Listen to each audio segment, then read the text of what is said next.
फार पूर्वी मध्य देशात एक राजा राज्य करत होता, जो आपल्या प्रजेला स्वतःच्या मुलांप्रमाणे वागवत असे. त्याच्या राज्यात कोणीही उपाशी झोपत नसे. तिथे असा एकही अनाथ नव्हता ज्याला मदतीची गरज नव्हती. त्याने आपल्या प्रजेची भेट घेऊन त्यांच्या तब्येतीची चौकशी केली. जेव्हा शहर गाढ झोपेत असायचे तेव्हा राजा एका सामान्य माणसाचे कपडे घालायचा, चेहऱ्यावर थोडी धूळ लावायचा आणि मागच्या दारातून गुपचूप बाहेर पडायचा. काही जण त्याला भिकारी समजायचे, तर काही जण गरीब शेतकरी. बाजारांच्या रस्त्यांपासून ते झोपडपट्ट्यांपर्यंत तो सगळीकडे फिरायचा आणि प्रत्येकाची संभाषणे ऐकायचा. जर कोणावर अन्याय होत असेल, जर एखादा गुन्हा घडला किंवा कोणी भुकेने त्रस्त असेल, तर राजाचे मन अस्वस्थ होत असे आणि दुसऱ्या दिवशी सकाळी जेव्हा तो आपले राजवस्त्र परिधान करून पुन्हा सिंहासनावर बसत असे, तेव्हा तो त्या घटनांचा आणि त्या लोकांचा न्यायनिवाडा करत असे. लोकांना फक्त एवढेच माहीत होते की त्यांचा राजा खूप दयाळू होता, पण केवळ काही मोजक्या निष्ठावान मंत्र्यांनाच माहीत होते की राजा रात्रीच्या वेळी वेश बदलून शहराच्या रस्त्यांवर फिरत असे आणि आपल्या प्रजेची सुख-दुःख ऐकत असे. ही केवळ राजाची राज्य करण्याची पद्धत नव्हती, तर यामुळे त्याला आपल्या प्रजेच्या हृदयावरही राज्य करता येत होते. त्या रात्री नेहमीप्रमाणे राजा वेश बदलून आपल्या शहराच्या रस्त्यांवरून फिरत होता. घरांमधील दिवे विझले होते. राजाची नजर प्रत्येक रस्त्यावर आणि प्रत्येक कोपऱ्यावर खेळली होती. कोणी भुकेले आहे का, कोणी असहाय्य आहे का, कोणावर अन्याय होत आहे का, हे तो तपासत होता. तो फक्त एका अरुंद आणि अंधाऱ्या गल्लीतून जात होता. अचानक त्याला हळू आवाजातील संभाषणाचा आवाज ऐकू आला. त्याची पावले थांबली आणि तो लक्षपूर्वक ऐकू लागला. तो आवाजाच्या दिशेने वळला आणि त्याला रस्त्याच्या एका कोपऱ्यात 4 माणसे उभी असलेली दिसली. ते पुरुष गुप्तपणे बोलत होते. राजा हळूच त्यांच्या जवळ गेला आणि त्यांचे बोलणे ऐकू लागला. ते चौघे खरे तर शहरातील सर्वात धूर्त आणि हुशार चोर होते. त्यांची नावे रंगा, रतन आणि चमन आणि फकीरा. हे चौघे कोणाच्या तरी घरातून चोरी करण्याचा बेत आखत होते. रतन, जो सर्वात धूर्त आणि अनुभवी होता, तो हळूच म्हणाला, यावेळी आपल्याला खूप हुशारीने वागावे लागेल. मागच्या वेळी गडबड झाली होती, पण यावेळी आपण एकही सुगावा चुकवणार नाही. चमनने होकारार्थी मान हलवली आणि म्हणाला, अगदी असंच घडणार आहे. आज शहरातील सर्वात श्रीमंत व्यावसायिक याची सगळी संपत्ती आपल्या ताब्यात येईल. आपल्याला फक्त वेळेचा अचूक अंदाज लावायचा आहे. फकीराने आजूबाजूला नजर टाकली आणि म्हणाला, हळू बोला, नाहीतर कोणी ऐकेल. मी ऐकलं आहे की इथल्या राजाचे गुप्तहेर आहेत आणि ते स्वतः एका गरीब माणसाचा वेश धारण करून फिरत असतो. तेव्हा दुसरा चोर हसला आणि म्हणाला, बरं, राजा आपलं काय करू शकतो? तो तर आता राजवाड्यात गाढ झोपला असेल. संधी मिळाली तर आपण राजाच्या सैनिकांनाही मात देऊ शकतो. राजा त्यांचे संभाषण लक्षपूर्वक ऐकत होता. आता त्याची पूर्ण खात्री पटली होती. ही शहरातील कुख्यात चोरांची टोळी आहे हे त्याने आधीच ओळखले होते. पण प्रश्न हा होता की राजा त्यांना रंगेहात कसे पकडणार होता. रात्र अधिकच गडद होत होती. रस्ता पूर्णपणे निर्मनुष्य होता, पण दूरवर कुत्र्यांच्या भुंकण्याचा आवाज ऐकू येत होता. राजाला आता आणखी थांबता आले नाही. त्याने चेहऱ्यावर स्मितहास्य आणले आणि हळूहळू चोरांच्या दिशेने जाऊ लागला. त्याने एखाद्या भिकारी किंवा दरोडेखोरासारखे चालण्याचे नाटक केले. तो नक्कीच दुसऱ्या शहरातून आलेला एखादा अनोळखी माणूस असणार. जेव्हा राजा त्यांच्या जवळ गेला तेव्हा त्याने मुद्दाम खोकला आणि म्हणाला, इथे काय चाललंय? रात्रीच्या या वेळी या निर्मनुष्य रस्त्यावर उभे राहून कोणी शिकार करत आहे का? तुम्ही त्याला पकडायची तयारी करत आहात का? अचानक अंधारात एका अनोळखी व्यक्तीचा आवाज ऐकून ते 4 चोर थोडे घाबरले, पण जेव्हा त्यांनी पाहिले की तो मळकट कपड्यांमध्ये गुंडाळलेला एक सामान्य माणूस आहे, तेव्हा ते थोडे शांत झाले. त्यांना हायसे वाटले. चोरांचा म्होरक्या चमन त्याच्याकडे रागाने बघत म्हणाला, तुम्ही कोण आहात? आम्ही कोण आहोत किंवा आम्ही काय करत आहोत याच्याशी तुमचा काय संबंध? राजा हलकेच हसला आणि आपल्या फाटलेल्या जुन्या कपड्यांकडे बोट घालत म्हणाला, अरे मित्रांनो, मी तुमच्यासारखाच आहे. कोण म्हणतं की या शहरात फक्त तुम्हीच मालक आहात? मी सुद्धा एकेकाळी मालक होतो आणि तुम्ही जे करायचं ठरवत आहात तेच मी करत होतो. फक्त नशीब माझ्या बाजूने नव्हतं. नाहीतर मी आता एखाद्या राजवाड्यात आराम करत असतो. चोरांच्या म्होरक्याने संशयाने पाहिले आणि विचारले, बरं मग तू आतापर्यंत कोणती महान कार्य केली आहेस? राजाने गंभीरपणे मान डोलावली आणि दीर्घ श्वास घेऊन तो म्हणाला, भाऊ, मी तुम्हाला मोठी गोष्टी सांगणार आहे नाही, पण मी एवढी नक्की सांगू शकतो की मी अशा काही मोठ्या शिकारी केल्या आहेत की तुमचा जीव थरथर कापेल. एकदा तर मी राजकोष लुटण्याचाही विचार केला होता, पण ते जमलं नाही. मी ऐनवेळी पकडलो गेलो. रतन हसून म्हणाला, वा, तू तर राजेशाही खजिन्यावर ऐश करत आहेस. दुसरा चोर मोठ्याने हसून म्हणाला, जर तू इतका मोठा चोर आहेस तर ते सिद्ध करून दाखव. मग राजा म्हणाला. त्यांच्या डोळ्यात थेट बघत तो धृतपणे म्हणाला, भाऊ, काम झाल्यावरच पुरावा दिला जातो. जर तुम्ही मला आज रात्री तुमच्या टोळीत सामील करून घेतलं तर मी तुम्हाला माझी क्षमता दाखवून देईन. ते चारही चोर एकमेकांना पटवून देण्याचा प्रयत्न करत होते. त्यांनी दुसरीकडे पाहिले. काही वेळ शांतता पसरली आणि मग चोरांच्या म्होरक्याने किंचित हसून मान डोलावली आणि म्हणाला, ठीक आहे, धर, आज रात्री तुझी परीक्षा आहे.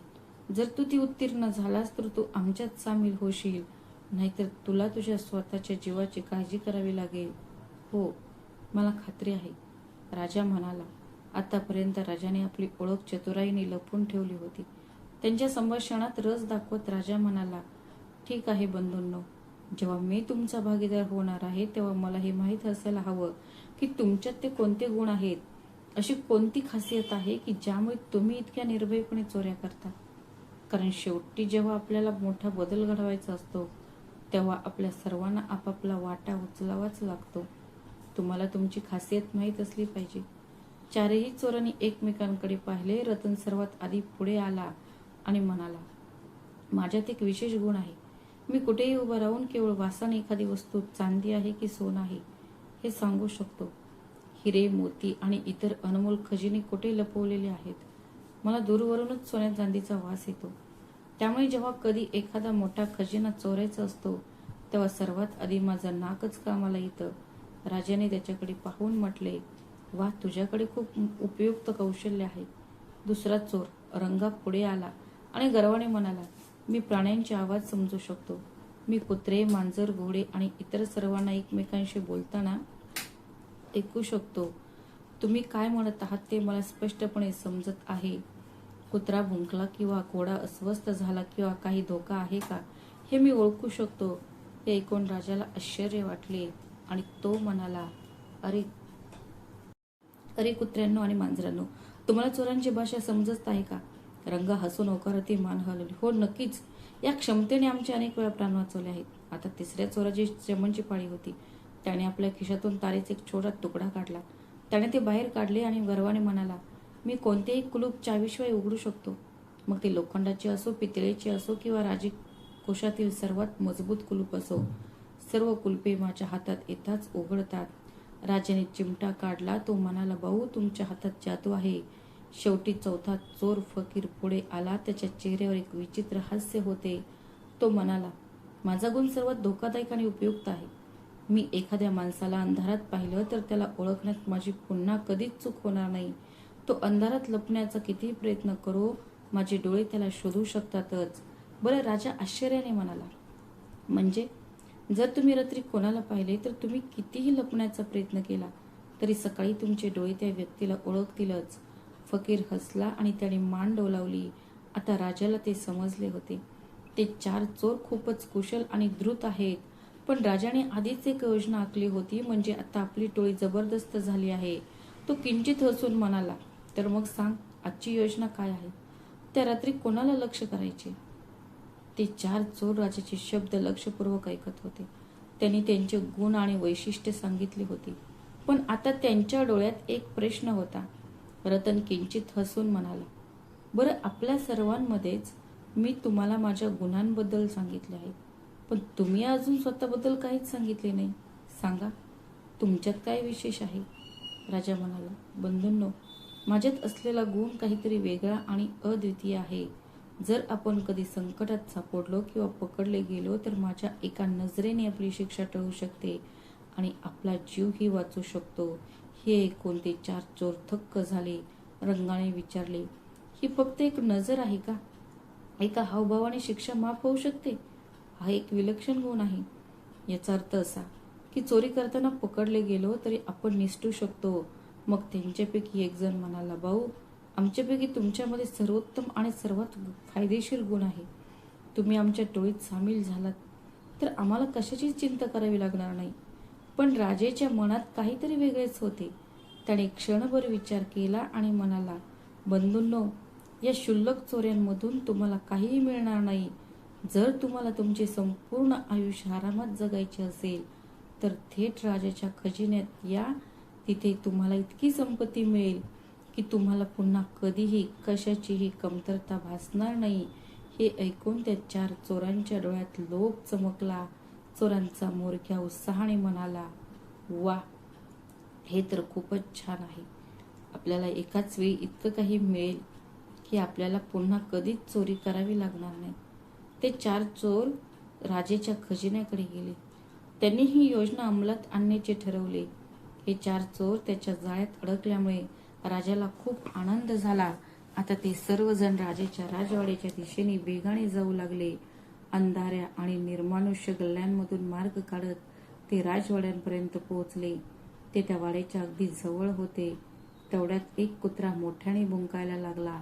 कुत्र्याचा आवाज ऐकून ते सर्व सावध झाले. फकीराने लगेच रंगाकडे पाहिले, कारण फक्त रंगालाच प्राण्यांची भाषा समजत होती. हे रंगा, हा कुत्रा काय म्हणतोय ते ऐक. तो म्हणाला, इथे काही धोका आहे का? रंगाने थोडा वेळ ऐकले आणि मग अचानक त्याचा चेहरा फिक्का पडू लागला. त्याच्या डोळ्यात एक विचित्र भीती चमकून दिसली. तो म्हणाला, बंधूंनो, हा कुत्रा काहीतरी खूप विचित्र बोलत आहे. त्याच्या सोबत्याने विचारले, तो काय म्हणत आहे? रंगाने उत्तर दिले, हा कुत्रा म्हणत आहे की या शहराचा राजा आता तुमच्यासोबत चालत आहे. रंगाने कुत्र्याचा उल्लेख करताच ते सर्वजण क्षणभर चकित झाले आणि गोंधळून एकमेकांकडे पाहू लागले. पण मग अचानक चमन खळखळून हसला आणि म्हणाला, तुम्ही कशाबद्दल बोलत आहात? आणि मग ते 4ही चोर मोठ्याने हसू लागले आणि म्हणाले, हे राजा, अशा अंधाऱ्या रस्त्यांवर फिरणारा कोणी भिकारी आहे का? तो तर आता त्याच्या मखमली गादीवर आराम करत असेल आणि तू म्हणतोस की तू आमच्यासोबत चोरी करायला येतोय? त्यांच्यापैकी एक जण म्हणाला, भाऊ, असं दिसतंय की यावेळी कुत्र्याची भाषा समजण्यात तुमची चूक झाली आहे. रंगा म्हणाला, भाऊंनो, कुत्रा काय म्हणत होता? मी फक्त तुम्हाला तेच सांगत आहे. कदाचित तो दुसऱ्या कोणाबद्दल तरी बोलत असेल. मग राजा तो त्यांना म्हणाला, बंधूंनो, मला वाटते की हा कुत्रा भुकेला आहे, कारण पोट रिकामे असताना मनात सर्व प्रकारचे विचार येतात. आपण मुळीच घाबरू नये. उलट हे निरर्थक विचार सोडून आपल्या खऱ्या कामावर लक्ष केंद्रित करावे. सर्वांनी होकारार्थी मान डोलावली आणि ते पुढे जाऊ लागले. आपली योजना अखेर यशस्वी होत असल्यामुळे राजा मनातल्या मनात आनंदी होता. ते 4 चोर आता राजाच्या महालात शिरले होते, पण त्यांच्यापैकी कोणालाही भीती वाटत नव्हती. सर्वांनी होकारार्थी मान डोलावली आणि ते पुढे जाऊ लागले. आपली योजना यशस्वी होत असल्यामुळे राजा मनातल्या मनात आनंदी होता. ते 4 चोर आता राजाच्या महालात शिरले होते, पण त्यांच्यापैकी कोणालाही भीती वाटत नव्हती. त्यांच्या डोळ्यात लोभ चमकत होता. राजवाड्यात पोहोचताच रतन क्षणभर थांबला आणि त्याने जमिनीचा वास घेतला. मग हसून तो म्हणाला, खजिना फार दूर नाही. खजिन्याचा सुगंध या दिशेने येत आहे. माझ्या मागे या. सर्व चोर रतनच्या मागे गेले. राजवाड्याच्या दालनांमधून मार्गक्रमण करत ते एका गुप्त मार्गाने खजिन्याच्या खोलीत पोहोचले. तिथे एक मोठा मजबूत आणि धातूचा दरवाजा होता. त्याला एक जड कुलूप लटकत होते. चमन पुढे सरकला. त्याने खिशातून एक बारीक तार काढली आणि ती कुलपात घातली. त्याची बोटे मोठ्या अचूकतेने फिरली आणि पाहता पाहता कुलूप उघडले. चमन हसला आणि हळूच तो म्हणाला, बघा, माझ्या कौशल्यापुढे कोणतंही कुलूप टिकू शकत नाही. त्या सर्वांनी दार उघडून ते आत गेले.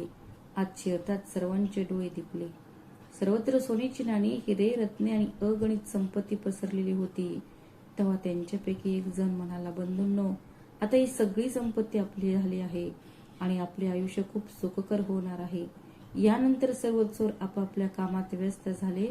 त्या सर्वांनी आपल्या पिशव्या सोन्याच्या नाण्यांनी भरल्या. त्यांना वाटले, ते विचार करत होते की त्यांना आयुष्यभर काहीही काम करावे लागणार नाही. या जागेतून त्यांना इतकी संपत्ती मिळेल की ते आयुष्यभर आरामात बसून खातील. राजा सुद्धा स्वतःशीच हसत त्यांच्यासोबत या कामात गुंतला होता. आणि मग त्या 4 चोरांनी लूट आपापसात वाटून घेतली. त्यांनी राजालाही आपला वाटा दिला आणि म्हणाले, हे घे बावा, हा तुझा वाटा आहे. तू आमच्या सोबत आला आहेस म्हणून तुलाही समान वाटा मिळेल. पण राजाने ती पिशवी घेण्यास नकार दिला आणि म्हणाला, नाही मित्रांनो, मला हे सर्व नको आहे. मी फक्त एका कारणासाठी तुमच्या सोबत आलो आहे. रतन बंधू, तो म्हणाला, एवढी संपत्ती कोण नाकारेल? पण राजा म्हणाला, मित्रांनो, आज हेच माझे नशीब आहे असे दिसते. संपत्तीची रक्कम लिहून ठेवलेली नव्हती, म्हणून ती आपापसात वाटून घ्या. थोडा विचार करून त्या 4 चोरांनी खांदे उडवले आणि विचार केला, आपल्याला काय फरक पडतो? त्याला त्याचा वाटा नको असेल तर ठीक आहे, त्याचा वाटा आपल्यालाही मिळेल. मग त्यांनी पटकन आपली सोन्याची नाणी मोजायला सुरुवात केली. राजा एक एक करून त्यांच्या जवळ गेला आणि त्यांची नावे व पत्ते विचारले आणि भविष्यात कधी दुसरा दरोडा टाकण्याची योजना आखल्यास त्यांना आपल्यासोबत घेऊन जाण्याचे वचन दिले. त्याने फकीराला विचारले, मी तुम्हाला कुठे भेटू? फकीराने उत्तर दिले, मी बाजाराजवळील धर्मशाळेजवळ राहतो. जर तुम्हाला आणखी एक मोठा डाव साधायचा असेल तर तिथे या. अशा प्रकारे राजा प्रत्येकाला घेऊन गेला. त्याने त्या 4 चोरांना त्यांची नावे आणि पत्ते विचारले. ज्याला ते आपला साथीदार समजत होते, तो प्रत्यक्षात त्या शहराचा राजा आहे याची त्यांना कल्पना नव्हती. त्यानंतर ते राजवाड्यातून बाहेर पडले. ते सर्व आपापल्या ठिकाणी परतले.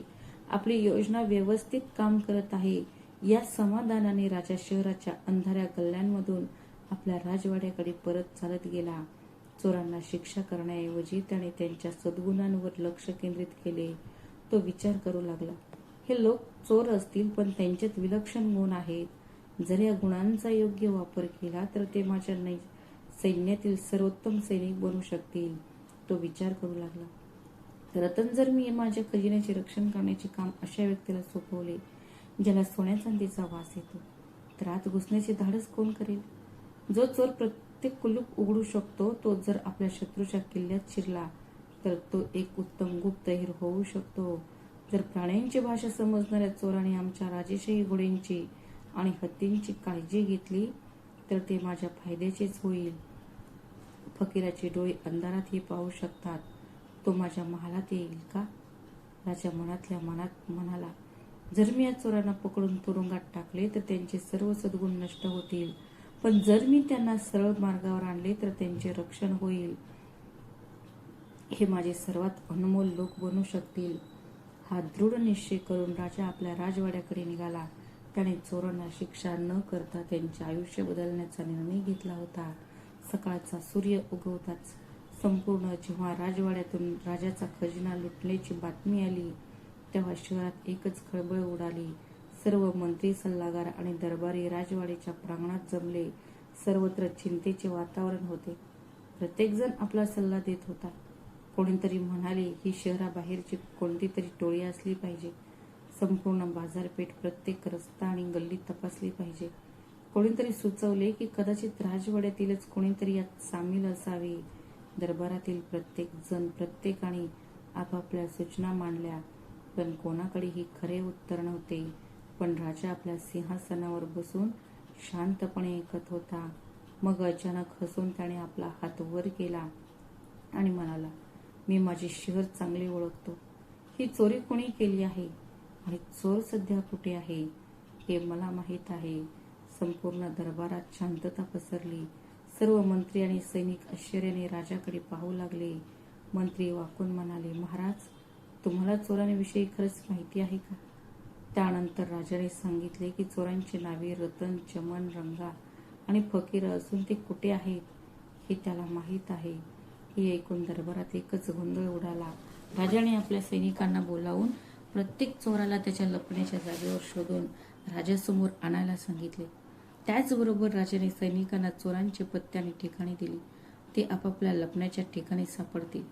त्यांना पकडून माझ्या समोर हजर करा, असे म्हणून राजाने सैनिकांना चोरांच्या ठिकाणांबद्दल माहिती दिली.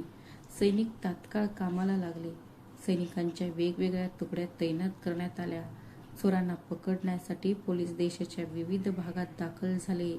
थोड्या प्रयत्नानंतर त्या चौघांना पकडून न्यायालयासमोर हजर करण्यात आले. आता ते चौघेही न्यायालयात दोऱ्यांनी बांधलेले उभे होते.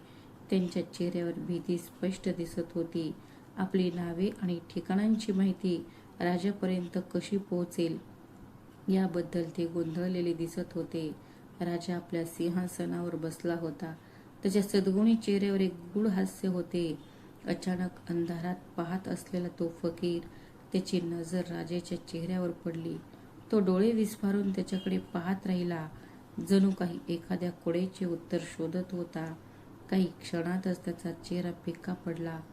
तो उद्गारला, "अरे, हा तर तोच आहे." आदल्या रात्री घडलेला सगळा प्रकार त्याच्या डोळ्यासमोरून तरळून गेला. तो म्हणाला, "तीच चाल, तोच आवाज, तीच पद्धत, तोच चेहरा. हा तोच आहे जो आपल्यासमोर राजाच्या रूपात उभा आहे." त्याने घाबरून आपल्या सोबत्यांकडे पाहिले आणि हळूच म्हणाला, "मी पापी होणार आहे." तो आवाज म्हणाला, "हा आमचा 5वा साथीदार आहे, जो काल रात्री खजिना लुटायला आमच्यासोबत आला होता." याचा अर्थ तो 5वा माणूस दुसरा कोणी नसून स्वतः राजाच होता. ते 3 चोर फकीराच्या बोलण्याकडे दुर्लक्ष करण्यात आले. रंगा म्हणाला, "तुला वेड लागले? राजा स्वतः आपलाच खजिना चोरायला आपल्यासोबत कसा येऊ शकतो? तू कोणाच्या तरी प्रभावाखाली दिसतोयस. जर तो खरोखरच राजा असता तर तो म्हणला असता त्याच्या डोळ्यादेखत त्याचा शाही खजिना चोरला जाईल का?" फकीर अजूनही राजाकडेच पाहत होता. तो म्हणाला, "अंधारात दिसलेल्या कोणालाही मी कधीच विसरू शकत नाही. मी खरंच सांगतोय, हा आपला 5वा सोबती आहे." बोलताना फकीराचा आवाज थरथरत होता. दरम्यान राजा आपल्या सिंहासनावर हसत बसला होता. पण आता प्रश्न होता की राजा ही कल्पना स्वीकारेल का? दरबारातील प्रत्येकाने आपले लक्ष राजाकडे वळवले आणि नजर फकीरावर स्थिरावली. फकीर थोडा पुढे आला. आता त्याच्या डोळ्यात कोणताही संशय नव्हता. त्याने थेट राजाकडे पाहिले आणि म्हणाला, "महाराज, मी तुम्हाला सांगितले होते की जर मी कोणाला एकदा अंधारात पाहिले तर मी त्यांना पुन्हा कधीही विसरणार नाही. मी करू शकतो आणि आजही मी माझ्या शब्दांवर ठाम आहे. काल रात्री तुम्ही होता आणि तुम्ही आम्हा सर्वांची गुण आणि वैशिष्ट्य तुमच्या डोळ्यांनी पाहिली. आता आम्हालाही तुमचे पाहायचं आहे." हे ऐकून दरबारात एकच खळबळ उडाली. तिथे गोंधळ उडाला होता, पण राजा खळखळून हसला. त्याचे हास्य संपूर्ण महालात घुमले. त्याच्या चेहऱ्यावर कोणत्याही प्रकारचा भाव, घबराट नव्हती. आणि मग त्याने आपल्या सैनिकांकडे पाहिले. त्याने डोळ्यांनी एक इशारा केला. त्याला फक्त एवढंच करायचं होतं की रक्षकांना आपला इशारा लगेच समजावून सांगून त्या 4ही चोरांच्या दोऱ्या सोडवायच्या होत्या. दरबारात कुजबूज सुरू झाली. प्रत्येकाला एकच प्रश्न पडला होता, नक्की काय चाललंय? राजा म्हणाला, "या 4 चोरांना अटक करण्याची गरज नाही. ते केवळ चोर नाहीत तर खूप हुशार माणसे आहेत. मी तुम्हाला काल रात्रीची सगळी हकीकत सांगेन." मग राजाने त्याला काल रात्री घडलेली सर्व हकीकत सांगितली. त्याने आपल्या सर्व दरबारी आणि मंत्र्यांना घडलेली घटना सांगितली की तो स्वतः चोरांसोबत चोरी करायला कसा गेला आणि मग एक एक करून त्यांची नावे व पत्ते कसे जाणून घेतले. हे ऐकून चोरांचे हातपाय थरथर कापू लागले. तो तात्काळ राजाच्या पाया पडला आणि डोळ्यात अश्रू आणून क्षमा मागू लागला. "महाराज, तुम्हाला ओळखायला इतका उशीर केल्याबद्दल मला क्षमा करा. कृपया मला एक संधी द्या आणि मी तुमच्याशी सदैव एकनिष्ठ राहीन." राजा तो हसून म्हणाला, "तुम्ही चोर असाल, पण तुमच्यात अमूल्य गुण आहेत. जर तुम्ही या क्षमतांचा उपयोग आपल्या प्रिय देशाच्या भल्यासाठी केलात तर तुमच्यापेक्षा कोणीही मोठा होऊ शकणार नाही. तुमची इच्छा असेल तर तुम्ही तुमच्या मनाप्रमाणे वागू शकता. तुमच्या क्षमतेनुसार आम्ही तुम्हाला आमच्या राजदरबारात नोकरी देऊ शकतो." हे ऐकून ते 4 चोर खूप आनंदित झाले आणि यानंतर राजाने त्यांच्या विशेष कौशल्यानुसार त्या प्रत्येकाला आपल्या राजवाड्यात नोकरी दिली. राजाने अंधारात कोणालाही ओळखू शकणाऱ्या फकीराला आपल्या राजवाड्याच्या मुख्य रक्षक म्हणून नेमले, जेणेकरून तो राजवाड्यातील प्रत्येक शत्रूला दुरून ओळखू शकेल. चमन, जो चावीशिवाय सर्व कुलपे उघडू शकत होता, त्याला राजकोषाचा रक्षक बनवण्यात आले. प्राण्यांची भाषा समजणाऱ्या रंगाला राजवाड्यातील तबेल्यात काम करणाऱ्या सेवकांचा प्रमुख बनवण्यात आले. सोने चांदी ओळखू शकणाऱ्या रतनला शोध पथकाचा प्रमुख बनवण्यात आले, जेणेकरून तो सोने चांदीचा वास घेऊ शकेल. आता एकेकाळी आपल्या चोरीसाठी खूप प्रसिद्ध असलेले ते 4 चोर त्यांच्या गुणांमुळे राजाचे सर्वात विश्वासू माणसे बनले होते. काळ लोटला आणि तेच 4 चोर तो राजाचा सर्वात निष्ठेवान आणि कर्तृत्ववान दरबारी बनला. म्हणून मित्रांनो, हे अगदी बरोबर म्हटले आहे की माणसाची ओळख त्याच्या भूतकाळाने नव्हे तर त्याच्या वर्तमानाने ठरते. आपण कुठून सुरुवात केली हे महत्त्वाचे नाही, उलट आपल्याला कुठे पोहोचायचे आहे हे महत्त्वाचं आहे. जर एखाद्या व्यक्तीने आपली खरी क्षमता ओळखली आणि तिला योग्य मार्गावर आणले तर कोणतेही ठिकाण अशक्य नाही. प्रत्येक व्यक्ती आयुष्यात दुसऱ्या संधीस पात्र आहे. ती संधी उपलब्ध आहे, तुम्हाला फक्त ती संधी ओळखून साधायची आहे. अगदी त्या 4 चोरांप्रमाणे. शिवाय प्रत्येक व्यक्तीमध्ये काही चांगले आणि काही वाईट गुण असतात, पण पारखी व्यक्ती तीच असते जी दुसऱ्यांचे गुण ओळखते.